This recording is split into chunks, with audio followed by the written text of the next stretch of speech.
ओम श्री केशवाय नमः। जय श्री हरि। आप सभी का दिन शुभ हो। आज के वीडियो में आप सुनेंगे ज्येष्ठ मास महात्म्य की अध्याय 9 की कथा। हैहय वंश में श्रुत नाम से प्रसिद्ध एक राजा हो गए हैं, जिन्होंने पृथ्वी और यहाँ की प्रजा का दीर्घ काल तक अपनी संतान की भांति पालन किया था।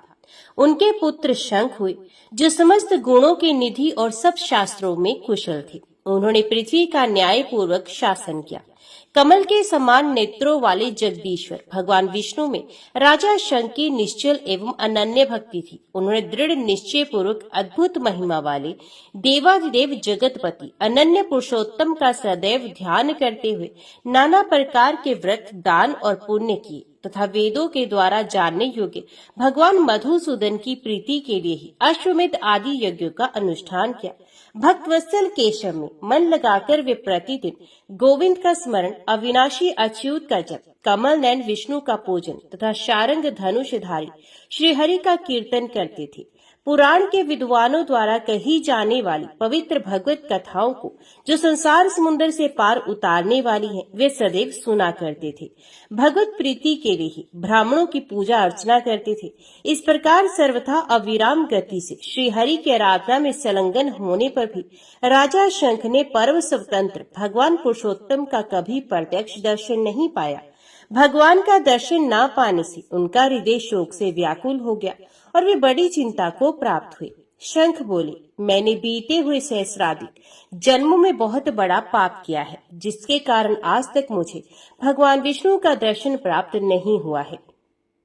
अनेक जन्मों में उपार्जित संपूर्ण तपस्याओं का ये एक ही अखंड फल है कि मधुसूदन भगवान विष्णु का दर्शन प्राप्त हो। अहो, भगवान मेरे नेत्रों के समक्ष कैसे प्रकट होंगे, कानों से उनके वचन सुनने का सौभाग्य कैसे प्राप्त होगा। इस प्रकार चिंता से व्याकुल होकर जब राजा के मन में जीवित रहने की अभिलाषा नहीं रही, तब अव्यक्त मूर्ति भगवान विष्णु ने सबके सुनते हुए कहा, राजन, तुम शोक के अधीन ना हो। तुम तो एकमात्र मेरी शरण में आए हुए साधु भक्त हो। मैं तुम्हारा त्याग कैसे कर सकता हूँ। ये वेंकट नामक पर्वत तीनों लोकों में प्रसिद्ध है। राजन, यहाँ का निवास मुझे वैकुंठ से भी अधिक प्रिय है। उस श्रेष्ठ पर्वत पर जाकर भक्ति पूर्वक तपस्या करते रहने पर मैं तुम्हें प्रत्यक्ष दर्शन दूंगा। तुम्हारी ही तरह महर्षि अगस्त्य भी ब्रह्मा जी की आज्ञा से अंजराचल की महानिवास में तपस्या करने के लिए आएंगे। उसी पवित्र पर्वत पर निवास करते हुए तुम भी मेरी आराधना करो, इससे मेरा दर्शन प्राप्त कर लोगे। भगवान की इस प्रकार आज्ञा देने पर राजा शंख को बड़ी प्रसन्नता हुई। उन्होंने मन ही मन अपने को धन्य माना और अपने पुत्र वज्र को प्रजा पालन के कार्य में नियुक्त करके भगवान विष्णु के दर्शन की आकांक्षा से नारायण गिरी को प्रस्थान किया। उस पर्वत के ऊंचे शिखर पर पहुंचकर उन्होंने अमृत के समान दिव्य जल से परिपूर्ण कल्याण में स्वामी पुष्करणी देखी और उसके किनारे कुटी बनाकर स्नान पान आदि के द्वारा संतोष लाभ किया। जगदीश जनार्दन को अपने समस्त कर्म समर्पित करके राजा शंख प्रतिदिन जप और ध्यान में संलग्न रहने लगे। वहां उन्होंने तपस्या भी की। इसी समय सैकड़ों मुनियों से घिरे हुए अगस्त्य जी भी उस आदि पर्वत पर आए और वहां की आश्चर्यमयी वस्तुओं को देखते हुए सबोर विचरते रहे। सकंद धारा आदि तीर्थों में स्नान करके वहां उन्होंने जगदीश्वर भगवान विष्णु की बहुत समय तक आराधना की, परंतु कमल नयन भगवान श्री हरि को कहीं भी प्रत्यक्ष नहीं देखा। इसे वे चिंता और शोक में डूब गए। उसमें बृहस्पति, शुक्र तथा राजा उपरिचर और वसु, ये सब महानुभाव अगस्त्य जी के पास आए और इस प्रकार बोले, मुनिश्रेष्ठ, लोकनाथ ब्रह्मा जी ने हमें जो आज्ञा दी है उसे हम आपको बता रहे हैं। दक्षिण दिशा में वेंकटाचल नामक पर्वत है। वहाँ का निवास स्थान भगवान विष्णु को श्वेत दीप से भी अधिक प्रिय है। जगत गुरु गोविंद उस पर्वत पर महर्षि अगस्त्य तथा राजा शंख को अपने स्वरूप का प्रत्यक्ष दर्शन कराएंगे। उस समय सब देवताओं, ऋषियों तथा अन्य सब लोगों को भी देवादेव श्री हरि का दर्शन होगा। ये बात शीघ्र ही होने वाली है। ब्रह्मा जी के ऐसा कहने पर हम लोग यहाँ आए हैं। और भाग्यवश यहाँ आपका दर्शन भी हमें मिल गया है। अब हम आपके साथ स्वामी पुष्करणी के तट पर भगत भक्तों में श्रेष्ठ राजा शंख का भी दर्शन करेंगे। ये सुनकर अगस्त्य मुनि शोक समूह का त्याग करके शीघ्र ही उन सबके साथ चल दिए। उस समय वहां यत्र तत्र चौड़ी शिलाओं पर बैठे हुए तथा भगवान विष्णु के गुण वैभव का गान करते हुए अनेकानेक सिद्ध पुरुष उन्हें दिखाई दिए। फिर उन्होंने निर्मल जल वाली दिव्य स्वामी पुष्करणी का भी दर्शन किया और उसके किनारे आश्रम बनाकर रहने वाले राजा शंख को भी देखा, जो मन वाणी और शरीर द्वारा होने वाले समस्त कर्म भगवान विष्णु को समर्पित करके विराजमान थे। न्याया देख राजा ने सबका यथावत सत्कार किया। फिर सब लोग एक दूसरे का समादर करते हुए वहां बैठे और उत्कंठित होकर गोविंद के नामों का कीर्तन करते हुए कीर्तार्थ हो गए। संपूर्ण जगत के स्वामी भगवान विष्णु में मन लगाकर उन्हीं की पूजा और स्तुति में लगे हुए उन सब लोगों के 3 दिन व्यतीत हो गए। तीसरे दिन रात में उन सबको नींद आ गई। फिर चौथे पहर में उत्तम सपना देखा। भगवान पुरुषोत्तम हाथों में शंख, चक्र और गदा धारण किए प्रसन्न मुख से वर देने के लिए खड़े हैं। उनके नेत्र खिले हुए हैं। भगवान की ये झांकी देखकर सभी प्रसन्नचित होकर उठे और कुटी से निकलकर स्वामी पुष्करणी के पावन जल में विधि पूर्वक स्नान किया। तत्पश्चात प्रातः कालोचित समस्त कर्मों का अनुष्ठान करके भगवान विष्णु की आराधना करने के लिए वे राजा के आश्रम पर लौटे। मार्ग में पक्षियों द्वारा ऐसे शुभ शगुन की सूचना मिली जो तत्काल कल्याण की प्राप्ति कराने वाला था। उस शगुन को देखकर सबको ये विश्वास हो गया कि भगवान का कृपा प्रसाद अवश्य प्राप्त होगा। तदंतर त्रिभुवन विधाता भगवान जनार्दन का पूजा करके उन्होंने वेद वर्ण पवित्र स्तोत्रों द्वारा उनका स्तवन किया। स्तुति के अंत में महर्षि अगस्त्य और राजा शंख भगवान के अष्टाक्षर ओम नमो नारायण मंत्र का जप करने लगे। इस प्रकार जगत स्वामी श्री हरि में चित्त लगाए हुए उन महात्माओं के आगे एक महान अद्भुत तेज प्रकट हुआ, जो कोटि कोटि सूर्य चंद्रमा और अग्नियों के तेज पुंसा प्रतीत होता था। उस तेज का दर्शन करके सबको बड़ा आश्चर्य हुआ और उन्होंने उसके भीतर परम आनंद विग्रह दिव्य रूपधारी भगवान श्री नारायण का चिंतन किया, जो मन और वाणी के मार्ग से सर्वथा दूर है, अपने विख्यात ऐश्वर्य से सदा प्रकाशित होते हैं, सहस्र नेत्र, सहस्र भुजा और सहस्र चरणों से संयुक्त है, तपाई हुई स्वर्ण के समान देदीप्यमान कांति से जिनका रूप बड़ा मनोहर लगता है, जो अपने वक्ष स्थल पर लक्ष्मी को धारण करते और कौस्तुभ मणि से सुशोभित होते हैं, जिनका स्वरूप अचिंत्य है, जो अनादि और अनंत है, समस्त ब्रह्मांड को अपने आप में ही प्रकाशित करते हैं और सर्वत्र व्यापक है। उन्हीं भगवान जगन्नाथ को अपने सामने देखकर अगस्त्य और शंख आदि सब मुनियों के मन में बड़ा हर्ष हुआ। सबने बार बार भगवान के चरणों में मस्तक झुकाया। उस समय लोक रक्षा के लिए सब और भ्रमण करने वाले भगवान के तेज बल संपन्न आयुध उनकी सेवा में उपस्थित हो गए। सूर्य के समान तेजस्वी चक्र, दिव्य गदा, नंदक नामक खड़ग, कमल तथा भयानक गर्जना करने वाला चंद्रमा के समान कांतिमान पांचजन्य शंख, ये सभी उपस्थित हो गए। शंख ने अपनी ध्वनि से समस्त ब्रह्मांड को परिपूर्ण कर दिया। उस शंखनाद को सुनकर वशिष्ठ आदि मुनि, गंधर्व, नाग, किन्नर, विश्वक्सेन, गरुड़ तथा जय विजय आदि श्वेत द्वीप निवासी पार्षद भी आए। देव वृक्षों से उत्पन्न पारिजात आदि फूलों की वहां अद्भुत वर्षा होने लगी, जिसकी घनीभूत सुगंध से सबका अंतकरण आमोदित हो गया। भक्तवत्सल कमल नयन भगवान विष्णु को प्रसन्न देखकर सब देवताओं और ऋषियों ने नाना प्रकार के स्तोत्रों से साष्टांग प्रणाम पूर्वक स्तवन किया। ब्रह्मा आदि देवता बोले, दया सागर भगवान विष्णु आपकी जय हो, कमल नयन आपकी जय हो, समस्त लोगों को एकमात्र वर देने वाले भक्त भवंजन आपकी जय हो, आपकी जय हो। आप अनंत है, अविनाशी है, परम शांत है, मन और वाणी की आप तक पहुंच नहीं है। आपका स्वरूप विशुद्ध सच्चिदानंद में है। आपको सम्यक रूप से कौन जानता है। विद्वान पुरुष आपको सूक्ष्म से भी अत्यंत सूक्ष्म, स्थूल से भी स्थूल, सबके भीतर विराजमान, प्रकृति से परे अच्युत पुरुष कहते हैं। वेदांत का सारभूत ब्रह्म आपका स्वरूप है। आप सबके भीतर और बाहर भी विद्यमान है। माया के अधीन रहने वाले देह अभिमानी पुरुषों में से कौन आपका वर्णन करने में समर्थ है। आपका ये स्वरूप अत्यंत भयदायक है। इसे देखकर हम भय से उद्गिन हो जाते हैं। अतः आप शांत रूप धारण कीजिए। ब्रह्मा आदि देवताओं के द्वारा इस प्रकार स्तुति करने पर भगवान गरुड़ ध्वज ने उसी क्षण सौम्य रूप धारण कर लिया। उनका मुख चंद्रमंडल के समान शोभा पाने लगा। प्रचंड तेज शांत हो गया। श्रीअंगों की श्याम कांति नील कमल के समान सुशोभित हुई। दिव्य शरीर पर सुनहरे रंग का पीताम्बर शोभा पा रहा था। भगवान रत्न आभूषणों से विभूषित दिखाई देने लगे। उनके चारों हाथ शंख चक्र गदा और पद्म से शोभायमान थे। भगवान लक्ष्मीपति के इस मनोहर रूप को देखकर सबने बारंबार प्रणाम किया। भगवान ने अभीष्ट वरदान से ब्रह्मा आदि देवताओं को संतुष्ट करके मुनि श्रेष्ठ अगस्त्य से कहा, मुनिंद्र, तुमने मेरे लिए कठोर व्रतों का अनुष्ठान करके बहुत कलेश उठाया है, अतः मैं तुम्हें अभीष्ट वरदान दूंगा। बोलो क्या चाहते हो। भगवान लक्ष्मीपति का ये वचन सुनकर अगस्त्य जी के संपूर्ण अंगों में रोमांच हो गया। वे भगवान को बारंबार प्रणाम करके बोले, प्रभु, आपने जो मेरा इतना आदर किया, इसी से मैंने जो भी हवन किया है, जो भी तप स्वाध्याय और श्रवण किया है, वे सब सफल हो गया। भगवान, मैं तो आपको ढूंढ रहा था और आप मुझे ढूंढते हुए आगे।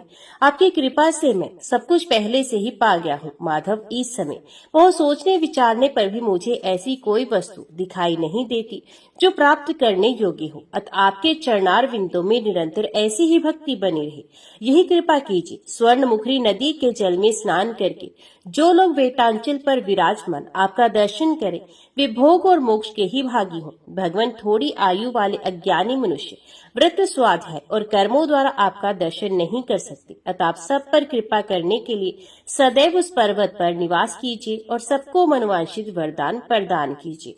श्री भगवान ने कहा, ब्राह्मण, तुमने जो प्रार्थना की है वे पूर्ण होगी।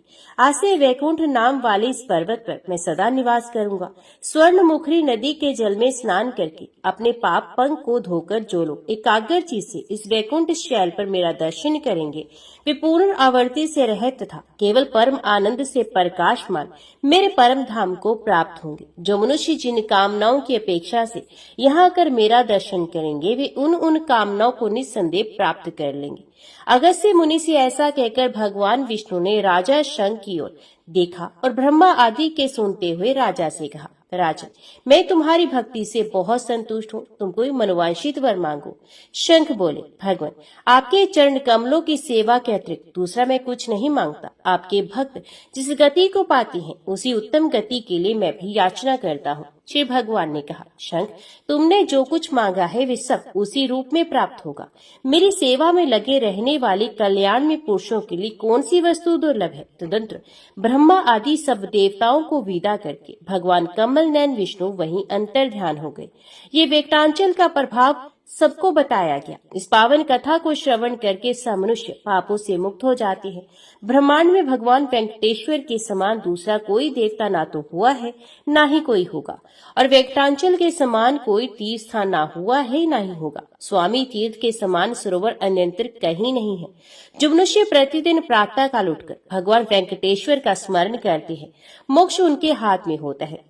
जो श्रेष्ठ मानव वेंकटाचल का महात्म्य सुनते हैं, उन्हें इहलोक और परलोक में भोग और मोक्ष की प्राप्ति होती है। सूत जी कहती हैं, पूर्व काल में पुत्र रहित अंजना दुखी होकर तपस्या में संलग्न हुई।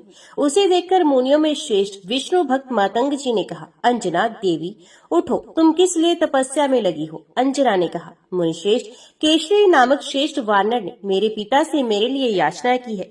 तब पिता ने मुझे उनकी सेवा में समर्पित कर दिया है। पतिदेव के साथ सुख पूर्वक विहार करते हुए मुझे बहुत समय व्यतीत हो गया है, परंतु अब तक मुझे कोई पुत्र प्राप्त नहीं हुआ। मैंने किष्किंधा महापुरी में अनेक प्रकार के व्रत भी किए, तथापि पुत्र ना पाकर मुझे दुख हुआ। अतः मैं तपस्या में तत्पर हुई हूँ। विप्रवर, किस प्रकार मुझे त्रिभुवन में प्रसिद्ध पुत्र प्राप्त होगा, ये बताइए। मैं आपके आगे मस्तक झुकाकर यही मांगती हूँ। तब मुनिवर मतंग ने अंजना से कहा, देवी सुनो, यहाँ से दक्षिण दिशा में 10 योजन की दूरी पर घनाचल नाम से प्रसिद्ध पर्वत है, जो भगवान नरसिंह का निवास स्थान है। उसके ऊपर परम मनोहर ब्रह्म तीर्थ है। उसके पूर्व भाग में 10 योजन दूर स्वर्णमुखरी नाम वाली श्रेष्ठ नदी बहती है। उस नदी के उत्तर भाग में वेटांचल नामक पर्वत है और उस पर्वत के शिखर पर स्वामी पुष्करणी तीर्थ है।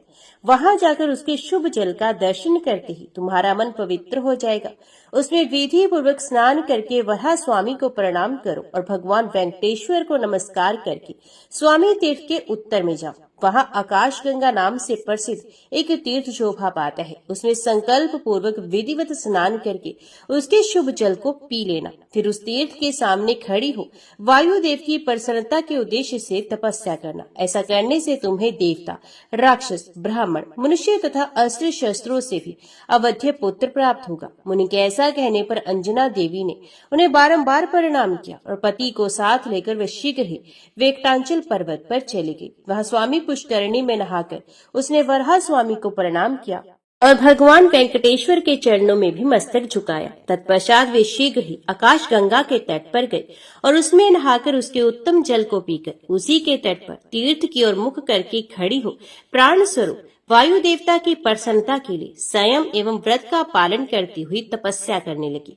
तब सूर्य देव के मेष राशि पर रहते समय चित्र नक्षत्र युक्त पूर्णिमा तिथि को परम बुद्धिमान वायुदेव प्रकट हुए और इस प्रकार बोले, उत्तम व्रत का पालन करने वाली देवी, तुम कोई वर मांगो, मैं तुम्हारा मनोरथ पूर्ण करूंगा। उनकी बात सुनकर सती अंजना ने कहा, महाभाग, मुझे पुत्र प्रदान कीजिए। वायु देवता ने कहा, सुमुखी, मैं ही तुम्हारा पुत्र होऊंगा और तुम्हारे नाम को विश्व को विख्यात कर दूंगा।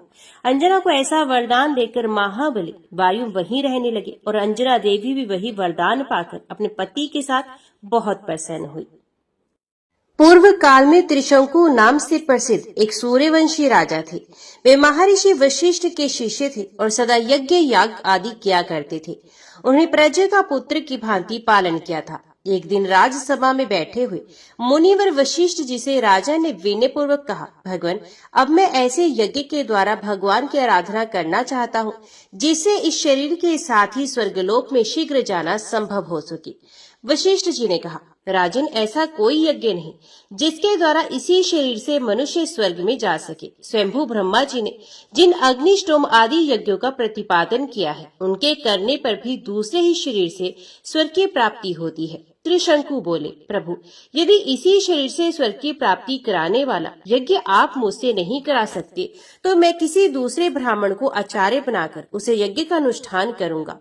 त्रिशंकु का ये वचन सुनकर महर्षि वशिष्ठ ने हंसते हुए कहा, पृथ्वीनाथ, आज ही वैसा यज्ञ कीजिए, मुझे कोई आपत्ति नहीं। तब राजा वशिष्ठ मुनि को प्रणाम करके उस स्थान पर गए जहाँ उनके 100 पुत्र रहते थे।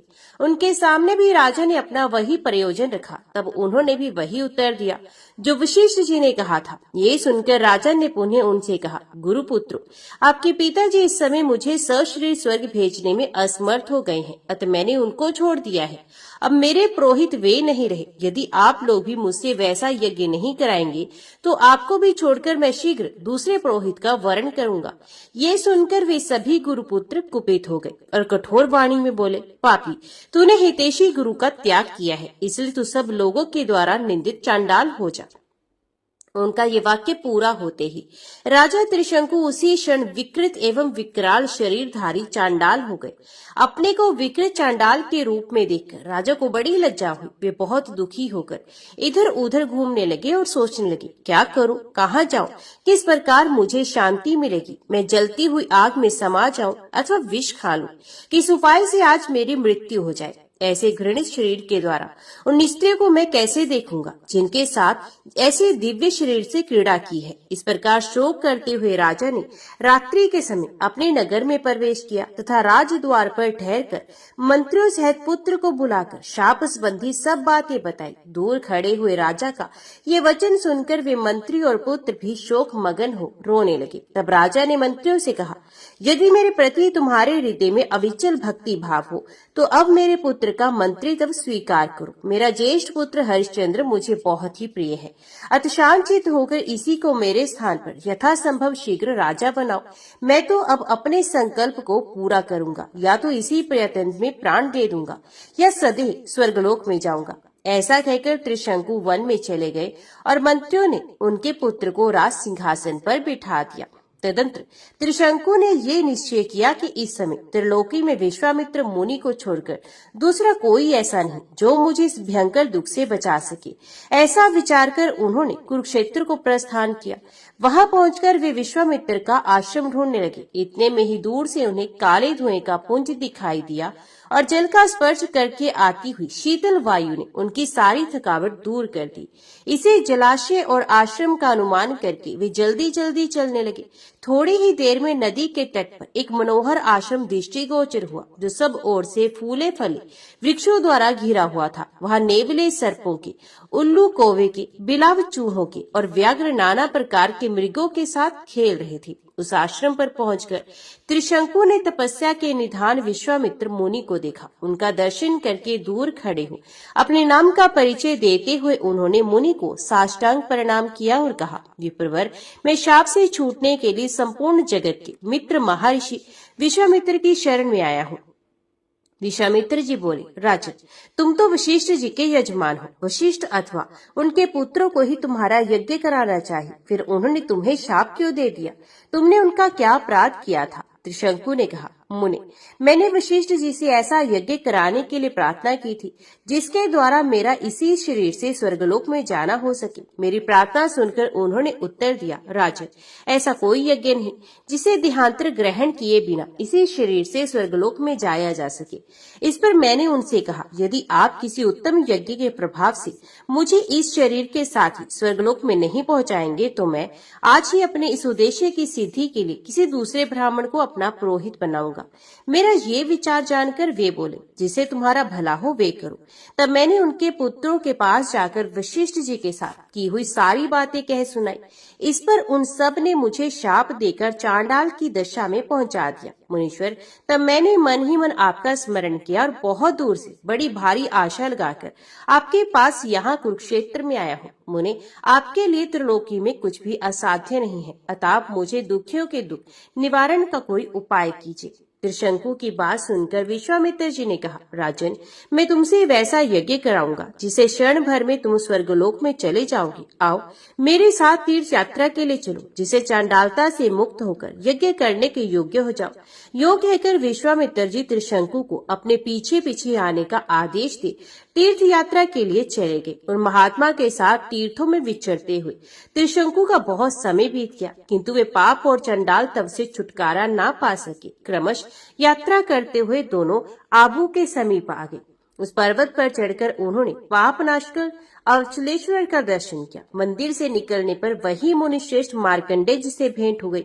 विश्वामित्र जी को देखकर मार्कंडेय जी ने पूछा, मुनीश्वर, इस समय आप कहाँ से आ रहे हैं और आपके पीछे ये कौन दिखाई देता है? विश्वामित्र जी बोले, मुने, ये राजाओं में श्रेष्ठ त्रिशंकु हैं। वशिष्ठ के पुत्रों ने क्रोध करके इन्हें चंडालता की दशा को पहुंचा दिया है। मैंने इनसे प्रतिज्ञा की है कि जब तक तुम पवित्र नहीं हो जाओगे तब तक मैं तुम्हारे साथ सब तीर्थों में भ्रमण करूंगा। मैंने पृथ्वी के सभी तीर्थों और मंदिरों में भ्रमण कर लिया है, परंतु ये अभी तक पवित्र नहीं हो सके। अतः अब मैं इस पृथ्वी को त्याग कर कहीं अन्यत्र चला जाऊंगा।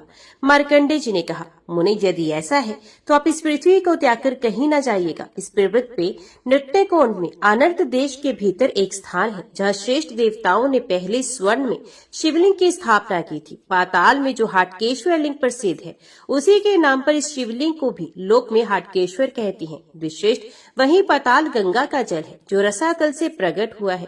उसी के द्वारा यत्न पूर्वक पाताल में प्रवेश करके श्रद्धा पूर्वक आप लोग पाताल गंगा के जल में स्नान करें। तत्पश्चात ये त्रिशंकु हाटकेश्वर का दर्शन करके चंडाल तप से मुक्त एवं शुद्ध हो जाएंगे। मार्कंडेय जी का ये वचन सुनकर विश्वामित्र मुनि त्रिशंकु को साथ लेकर वहां गए और पाताल में प्रवेश करके राजा को पाताल गंगा के जल में नहला दिया। स्नान के पश्चात हाटकेश्वर का दर्शन करके वे चांडाल तप से मुक्त होकर सूर्य के समान तेजस्वी हो गए।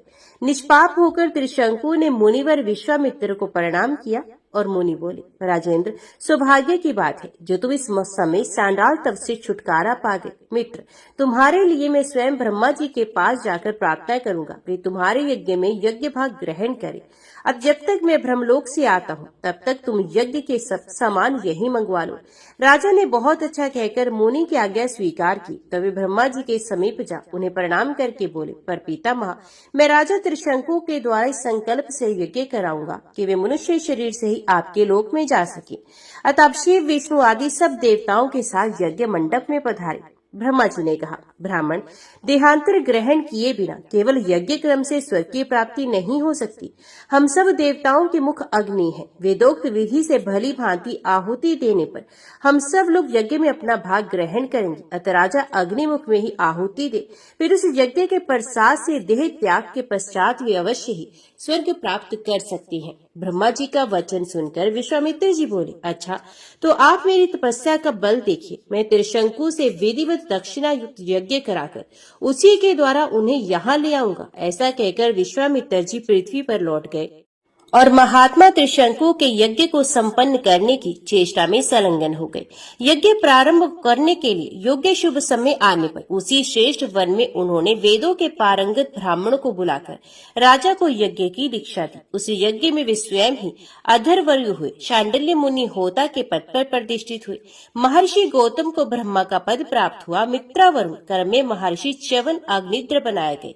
याज्ञवल्क्य उद्गाता, जैमिनी प्रतिहर्ता, शंकुकर्ण प्रस्तोता, गालव उन्नेता, पुलस्त्य उशंसी तथा मुनीश्वर गर्ग होता हुए। अत्रि नेष्टा तथा भृगु जी अश्वावाक बनाए गए। श्रद्धालु त्रिशंकु ने इन सबको ऋतुज बनाया और स्वयं बाल कटवाकर मृग चरम धारण किया। हाथ में हरण का सिंग लिया और दूध पीकर रहने लगे। उपरयुक्त सब महर्षियों को वरण करके उन्होंने यज्ञ कर्म में लगा दिया। इस प्रकार दीर्घ काल तक चालू रहने वाले उस यज्ञ के आरंभ होने पर सब दिशाओं से वेद वेदांगों के पारगामी ब्राह्मण वहां आने लगे। बहुत से दीन, अंध, कंगाल गृहस्थ आए। वहां सब और अन्न में पर्वत खड़े किए गए थे और श्रेष्ठ ब्राह्मणों को दान देने के लिए अनेक प्रकार की असंख्य वस्तुएं संग्रह की गई थी। देवता अग्निमुख से राजा के हविष्य को ग्रहण करते थे। इसी प्रकार यज्ञ करते हुए राजा के 12 वर्ष व्यतीत हो गए, किंतु उन्हें अभिष्ट फल की प्राप्ति नहीं हुई। तत्पश्चात उन्होंने यज्ञान स्नान किया तथा ऋतवजों को यथा योग्य दक्षिणाएं देकर तृप्त किया। ब्राह्मणों को विदा करने के पश्चात राजा त्रिशंकु ने वहां आए हुए अन्य संबंधियों और मित्रों को भी विदा किया। तदंतर वे विश्वामित्र से बोले, ब्राह्मण, आपके प्रसाद से मुझे दुर्लभ फल की प्राप्ति हुई, चंडालता भी नष्ट हो गई, परंतु इसी शरीर से स्वर्गलोक नहीं मिला। केवल यही एक दुख मेरे हृदय में कांटे की तरह चुभ रहा है। मुने, अवशिष्ट के पुत्र ये सब बात सुनकर मेरा उपहास करेंगे, अतः अब मैं वन में रहकर ही तपस्या करूंगा, राज्य नहीं करूंगा। त्रिशंकु की ये बात सुनकर विश्वामित्र जी बोले, राजन, खेद न करो, मैं तुम्हें इसी शरीर से स्वर्गलोक में भेजूंगा। इतना कहकर विश्वामित्र ने चंद्रशेखर भगवान शंकर का दर्शन किया और इस प्रकार उनकी स्तुति की। अचिंत्य महादेव आपकी जय हो, पार्वती वल्लभ आपकी जय हो, कृष्ण जगन्नाथ, कृष्ण जगत गुरु आपकी जय हो, अचिंत्य अमेय अनंत अच्युत आपकी जय हो, अमर अजय अव्य सुरेश्वर आपकी जय हो, सर्वव्यापक सर्वेश्वर सर्वदेव आश्रय सबके ध्यान करने योग्य शिव आपकी जय हो, सर्व पाप नाशन आप ही धाता विधाता कर्ता और रक्षक हैं। देवेश, 4 प्रकार के प्राणियों का कल्याण करने वाले भी आप ही हैं। जैसे तिल में तेल और दही में घी व्याप्त रहता है, उसी प्रकार समस्त संसार आपसे व्याप्त है। आप ही ब्रह्मा, विष्णु, इंद्र और अग्नि है। आप ही वष्टकार, यज्ञ तथा सूर्य है। अथवा बहुत कहने या स्तुति करने की क्या आवश्यकता है। प्रभु, मैं आपकी वेद वर्णित विभूति को बहुत संक्षेप में बता रहा हूँ। भगवान तीनों लोकों में चर और अचर जो कुछ दिखाई देता है सब में अव्याप्त है। ठीक उसी तरह जैसे काष्ठ में अग्नि व्याप्त रहती है। श्री भगवान बोले, मुने, मैं तुम पर बहुत प्रसन्न हूँ, कोई वर मांगो। विश्वामित्र जी ने कहा, महेश्वर, आपकी कृपा से मुझ में संसार की सृष्टि करने का सामर्थ्य हो जाए। एवं वस्तु कहकर भगवान शिव अंतर ध्यान हो गए और विश्वामित्र जी वहीं स्थित हो ध्यान पूर्वक 4 प्रकार की सृष्टि रचने लगे। इस प्रकार जल में प्रवेश करके सृष्टि चिंतन करने वाले विश्वामित्र ने जिन जिन वस्तुओं की सृष्टि की वे सब आज भी दृष्टि गोचर होती हैं। उन्होंने समस्त देवगण, नक्षत्र, ग्रह, मनुष्य, नाग, राक्षस, वृक्ष युक्त लता, सप्तऋषि और ध्रुव आदि सबकी रचना की तथा उन सबको अपने अपने कर्तव्य कर्मों में नियुक्त किया। तब आकाश में एक ही साथ 2 सूर्य और 2 चंद्रमा उदित हुए तथा अन्यान्य ग्रह भी दुगुने उत्पन्न हो गए। सप्तऋषियों से संपूर्ण नक्षत्र भी दुगुने भासित होने लगे। इस प्रकार आकाश में सभी ग्रह नक्षत्र द्विगुण हो एक दूसरे से स्पर्धा रखकर लोगों के मन में भ्रम उत्पन्न करने लगे।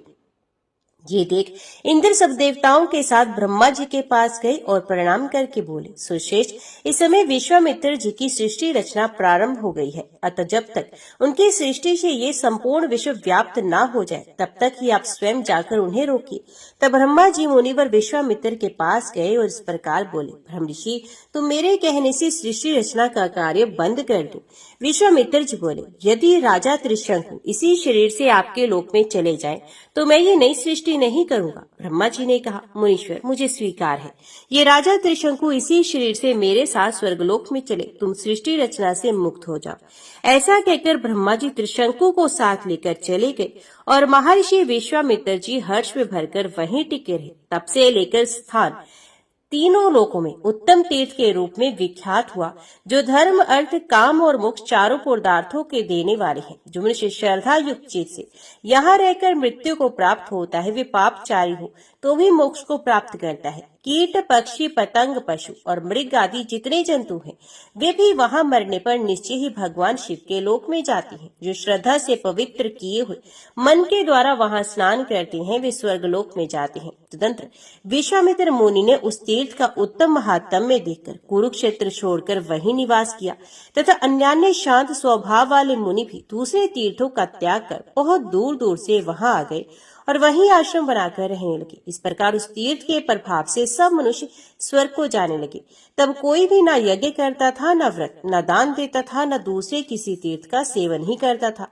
केवल उसी तीर्थ में एकाग्रचित होकर लोग स्नान करते और उत्तम विमान पर चढ़कर स्वर्गलोक में चले जाते थे। उसमें स्वर्गलोक मनुष्यों से भर गया। श्रेष्ठ देवताओं से स्पर्धा करने वाले मनुष्यों द्वारा स्वर्ग को भरपूर हुआ देख स्वंतक वायु ने इंद्र की आज्ञा पाकर पृथ्वी तल पर स्थित उस हाटकेश्वर क्षेत्र को चारों ओर से धूल से आच्छादित कर दिया। इस प्रकार वे तीर्थ भूमि केवल स्थल मात्र रह गई। उसके बाद सर्वत्र यज्ञादि सत्कर्म होने लगे। तदंतर पाताल से नागलोक बिल के मार्ग से मृत्यु लोक में आते, पृथ्वी पर सब ओर घूमते, यहाँ के भोगों का इच्छा अनुसार उपभोग करके फिर उसी मार्ग से अपने निवास स्थान को लौट जाते थे। इससे वे स्थान इस पृथ्वी पर नागबिल के नाम से विख्यात हुआ। एक समय वज्र के द्वारा वृत्तासुर का वध करने से इंद्र को ब्रह्म हत्या लग गई थी। तब उनको इसका बड़ा दुख हुआ। इस प्रकार दुख को प्राप्त हुए इंद्र एक पर्वत पर चढ़कर मृत्यु का निश्चय करके वहां से अपने शरीर को नीचे गिराना ही चाहते थे कि आकाशवाणी सुनाई दी, इंद्र,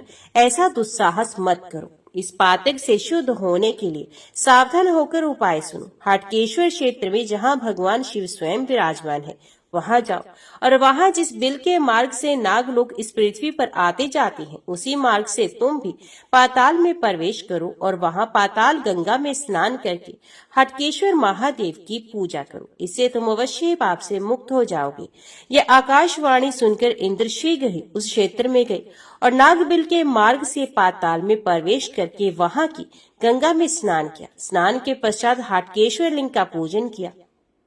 इससे क्षण मात्र में उनका शरीर निर्मल हो गया और तेज बढ़ गया।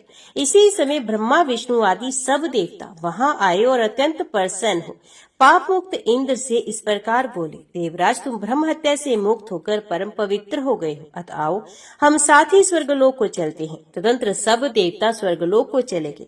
इंद्र को पुनः देवताओं का राज्य प्राप्त हुआ और स्वर्ग में वृत्तासुर के मारे जाने से बड़ा भारी उत्सव मनाया गया।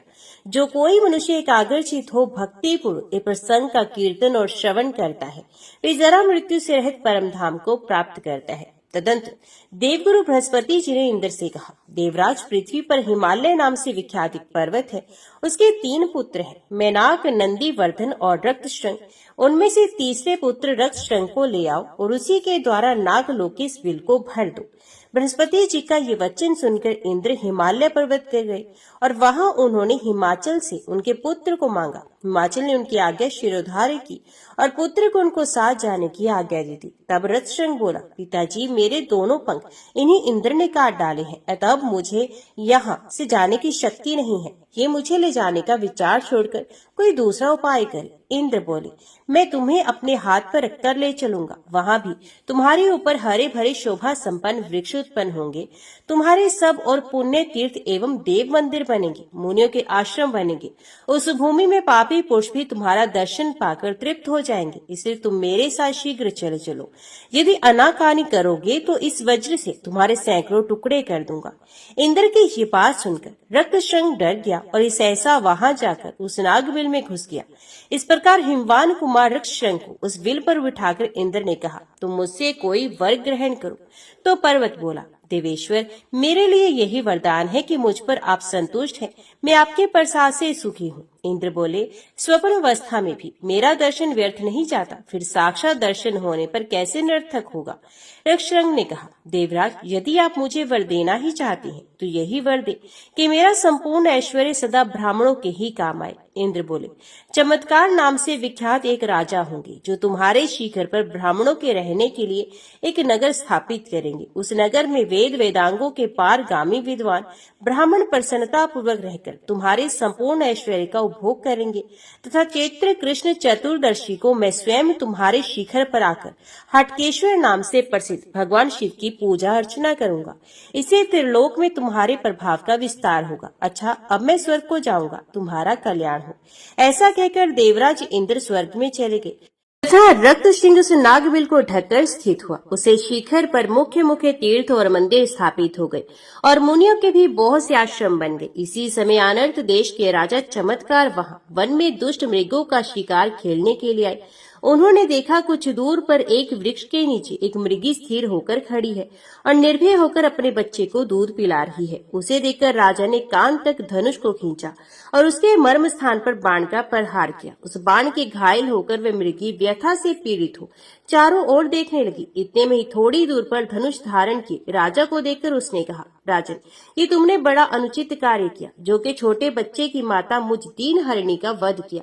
मैं अपनी मृत्यु के लिए उतना शोक नहीं करती जैसा कि दूध पीते दीन मृग छोड़ने के लिए मुझे दुख हो रहा है। तुमने बड़ा निर्दयी काम किया है, इसलिए तुम इसी समय कोड़ी हो जाओ।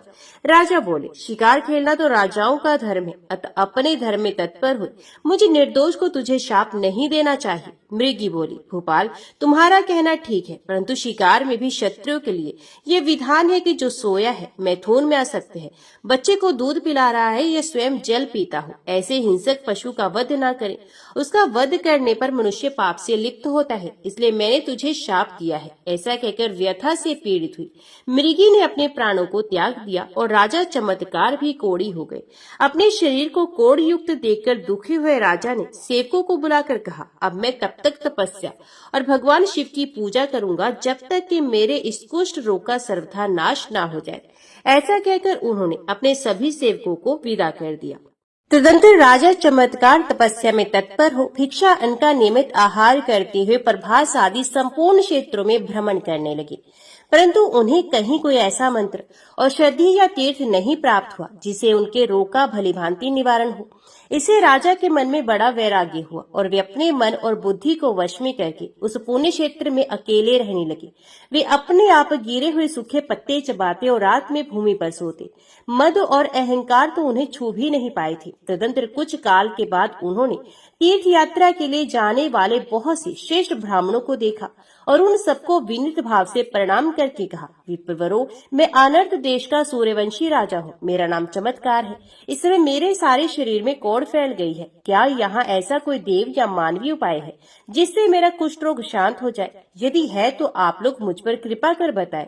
तब उन दयालु ब्राह्मणों ने कहा, राजन, यहाँ से थोड़ी ही दूर पर सुप्रसिद्ध शंख तीर्थ है जो सब रोगों का नाश करने वाला है।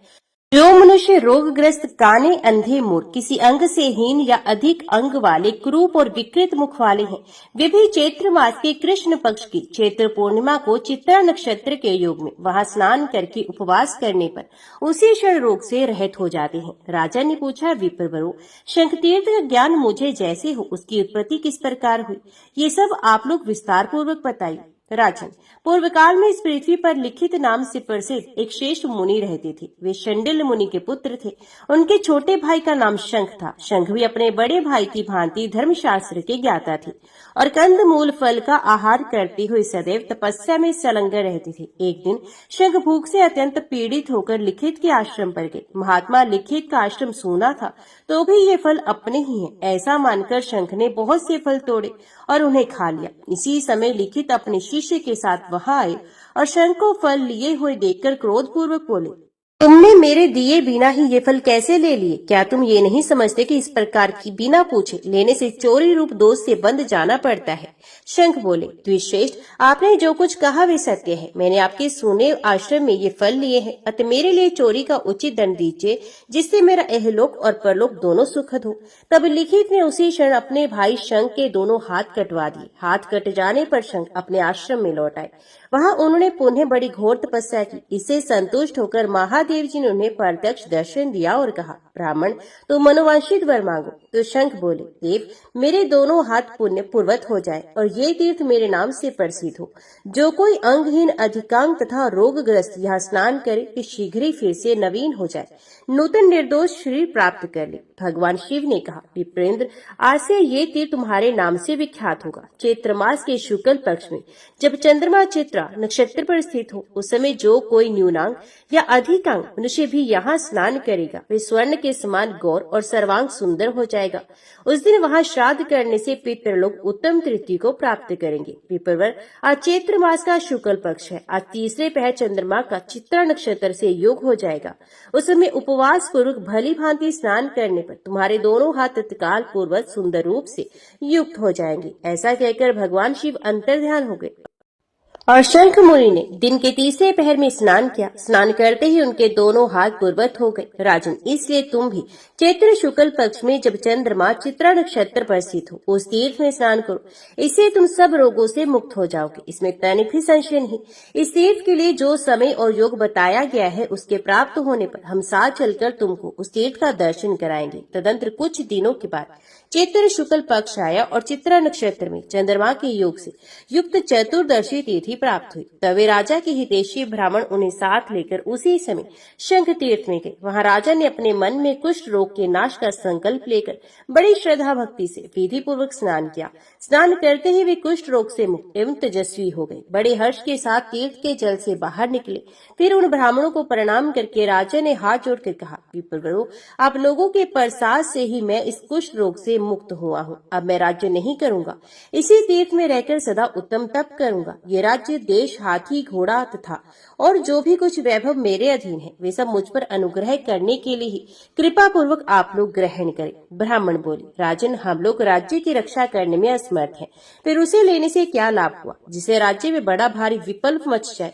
पूर्व काल में जमदग्नि पुत्र परशुराम ने 21 बार इस पृथ्वी को क्षत्रियों से हीन करके हम ब्राह्मणों को सौंप दिया था, परंतु बलवान क्षत्रियों ने फिर समस्त ब्राह्मणों का तिरस्कार करके अनायास ही बार बार इसे छीन लिया था। राजा ने कहा, विप्रवरों, मैं तपस्या में स्थित होकर भी आप लोगों की रक्षा करता रहूंगा। अतः इन कार्यों में आप लोगों को किसी प्रकार भय नहीं मानना चाहिए। ब्राह्मण बोले, यदि आपके मन में कुछ देने की दृढ़ इच्छा है, तो इस महापुण्य में क्षेत्र में एक श्रेष्ठ नगर का निर्माण करा के उसे दे दे। वे श्रेष्ठ नगर 4 दीवारी और खाई से घिरा हुआ हो, जिसे हम वहां सुखपूर्वक रहें और तीर्थ स्नान किया करें।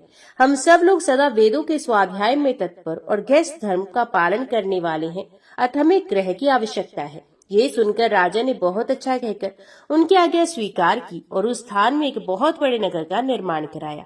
नगर के चारों ओर ऊंची ऊंची 4 दीवारी और गहरी खाई तैयार कराई गई। उस मनोहर नगर की लंबाई और चौड़ाई 1 कोस की थी। इस प्रकार उत्तम नगर का निर्माण हो जाने पर राजा ने ब्राह्मणों के पैर धोए और जैसी जैसी योग्यता वाले थे, उन्हें वैसे ही ग्रह शास्त्रोक्त विधि से दान दे दिए। उन श्रेष्ठ ब्राह्मणों को वे उत्तम नगर दान करके राजा चमत्कार कृत्य हो गए। तत्पश्चात उन्होंने अपने पुत्र पौत्र तथा सेवकों को बुलाकर कहा, मैंने ये नगर बनवाकर ब्राह्मणों को निवेदन किया है, अतः तुम लोगों को मेरी आज्ञा से इस नगर की यत्न पूर्वक रक्षा करनी चाहिए, जिसे सब ब्राह्मण यहाँ संतुष्ट चित्त एवं सुखी रह सके। जो राजा भक्ति युक्त होकर इन सब ब्राह्मणों का पालन करेगा, वे इस भूतल पर महान तेज प्राप्त करेगा। ब्राह्मणों के प्रसाद से और मेरे वचन से वे दीर्घायु एवं निरोग रहेगा। इसके विपरीत जो कोई भी इनके प्रति द्वेष रखकर इन श्रेष्ठ ब्राह्मणों को कष्ट पहुंचाएगा वे निश्चय ही नरक में पड़ेगा। ऐसा कहकर राजा चमत्कार तपस्या में तत्पर हो गए। उनके पुत्र पौत्र आदि ने भी उनकी दी हुई शिक्षा के अनुसार ही बर्ताव किया। पुत्रों को राज्य और ब्राह्मणों को नगर देकर राजा ने अपने लिए शंख तीर्थ में आश्रम बनाया और वहीं रहकर बड़ी श्रद्धा के साथ देवाधिदेव महेश्वर की आराधना करने लगे। उनकी आराधना से प्रसन्न होकर महादेव जी ने प्रत्यक्ष दर्शन दिया और कहा, राजन मुझसे मनोवांछित वर मांगो। राजा बोले, प्रभु अनेक तीर्थों का आश्रय भूत ये पुण्यतम क्षेत्र आप भगवान हाटकेश्वर के महात्म्य से सब पापों का नाश करने वाला है। संपूर्ण देवताओं के अधीश्वर मैंने श्रद्धा युक्त पवित्र चित्त से इस उत्तम नगर का निर्माण करा के इसे ब्राह्मणों की सेवा में समर्पित किया है। इस नगर में आप अपने समस्त पार्षदों गणों के साथ सदा अचल रूप से निवास करें। भगवान शिव ने कहा, राजन मैं इस नगर में अचल होकर निवास करूंगा। अतः तीनों लोकों में अचलेश्वर नाम से मेरी ख्याति होगी। जो मनुष्य यहाँ स्थित हुए मेरे स्वरूप का भक्ति पूर्वक दर्शन करेगा उसके यहाँ संपूर्ण देवताओं की विभूतियां अविचल रूप से निवास करेंगी। जो माघ मास के शुक्ल पक्ष की चतुर्दशी में श्रद्धा पूर्वक मेरे लिंग में विग्रह को घृत से स्नान कराएगा उसका समस्त पाप सूर्य उदय से अंधकार की भांति नष्ट हो जाएगा। अतः भोपाल तुम यही मेरे लिंग में स्वरूप की स्थापना करो, मैं यहाँ अचल रूप से निवास करूंगा। ऐसा कहकर देवेश्वर शिव अंतर्ध्यान हो गए। तदनंतर राजा ने शीघ्रता पूर्वक एक परम मनोहर मंदिर तैयार कराया। उसमें शिवलिंग को स्थापित किया। उसके दर्शन स्पर्श ध्यान और पूजन से मनुष्य जन्म से लेकर मृत्यु तक के पापों से मुक्त हो जाता है। शिवलिंग की स्थापना हो जाने पर आकाशवाणी हुई, राजन मैं इस लिंग में नित्य निरंतर निवास करूंगा। मेरे इस विग्रह की छाया सदा अचल रहेगी। वे केवल पृष्ठ भाग की ओर रहेगी, दूसरी किसी दिशा में स्थित नहीं होगी। तत्पश्चात राजा ने सब दिशाओं में सूर्य के स्थित होने पर उस शिवलिंग की छाया को सदा एक ही रूप से अविचल देखा। इससे उन्हें बड़ी प्रसन्नता हुई और उन्होंने भूमि में मस्तक रखकर उस शिवलिंग को प्रणाम करके ने आपको कृतार्थ माना। सूत जी कहते हैं, महर्षि आज भी उस शिवलिंग की छाया वैसी ही दिखाई देती है जो सबको विस्मय में डालती है। जिसको मृत्यु 6 महीने के भीतर होने वाली है वे उस छाया को नहीं देख पाते। उस क्षेत्र में रहने वाले सब मनुष्य भगवान अचलेश्वर के महात्म्य से संपूर्ण मनोवांछित फल को पा लेते हैं। उस तीर्थ में चैत्र कृष्ण चतुर्दशी को ब्रह्मा विष्णु और शिव आदि सब देवता, संपूर्ण तीर्थ, सभी मंदिर, नदी और समुद्र आदि जो भी पवित्र करने वाली शक्तियां हैं वे सब उपस्थित होती हैं। जिस समय इंद्र रक्तशृंग पर्वत को उस प्रदेश में ले आए थे उसी समय उन्होंने ये कह दिया था कि तुम्हारे समीप सब देवता आएंगे। इसलिए उस समय एक बार उस पर्वत की प्रदक्षिणा कर लेने पर उत्तम कल्याण की प्राप्ति होती है। उस दिन वहाँ जो कुछ भी आदर पूर्वक दान किया जाता है वे सूर्य और चंद्रमा की स्थित काल तक अक्षय पुण्य देने वाला होता है। जो कोई मनुष्य वहाँ भक्ति पूर्वक उत्तम अन्न से ब्राह्मणों को भोजन कराता है उसे गया तीर्थ का फल प्राप्त होता है। जो जिस कामना का चिंतन करते हुए उस पर्वत की परिक्रमा करता है उसी कामना को पा लेता है और जो निष्काम भाव से परिक्रमा करता है वे मोक्ष का भागी होता है। इसलिए बुद्धिमान पुरुषों को चाहिए वे सब कार्य छोड़कर प्रयत्न पूर्वक रक्तशृंग पर्वत के समीप की भूमि का सेवन करे। ब्राह्मण भगवान हाटकेश्वर का ये क्षेत्र स्मरण करने से भी मनुष्य को पवित्र कर देता है, फिर दर्शन और स्पर्श से पवित्र कर दे, इसके लिए तो कहना ही क्या है। ओम नमो भगवते वासुदेवाय नमः। जय श्री राधे कृष्णा।